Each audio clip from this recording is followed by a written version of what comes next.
எந்தாவது ஏங்க இன்னைக்கு ஆடி ஒண்ணுல என்ன அப்படின்னு யோசிக்காதீங்க. ஆடி ஒண்ணு நம்மளுக்கு தான் சாதாரணம். புதுசா கல்யாணம் முடிச்சவங்களுக்கு இது பெரிய விஷயம்ல.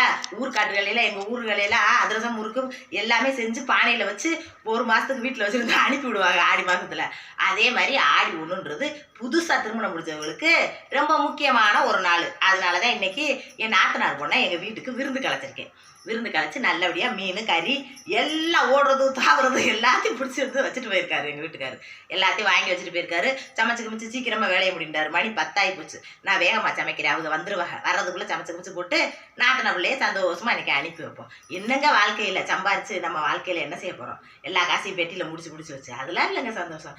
இந்த மாதிரி விஷயங்களில் நாத்தனாவுக்கு நான் இருக்கேன், நான் சொந்தமாக நான் இருக்கேன்னு நம்ம உரிமையை காட்டணுங்க. நம்ம உரிமையை காட்டுறது எப்படி? இப்படித்தான் நல்லது கெட்டதில் எல்லா நாள்லையும் கலந்து சந்தோஷமாக வாழணும்னு நினைப்படுங்க. என்னுடைய எண்ணமும் செயலும் உங்களுக்கு பிடிச்சிருந்தா ஒரு லைக்கை பண்ணுங்கள்.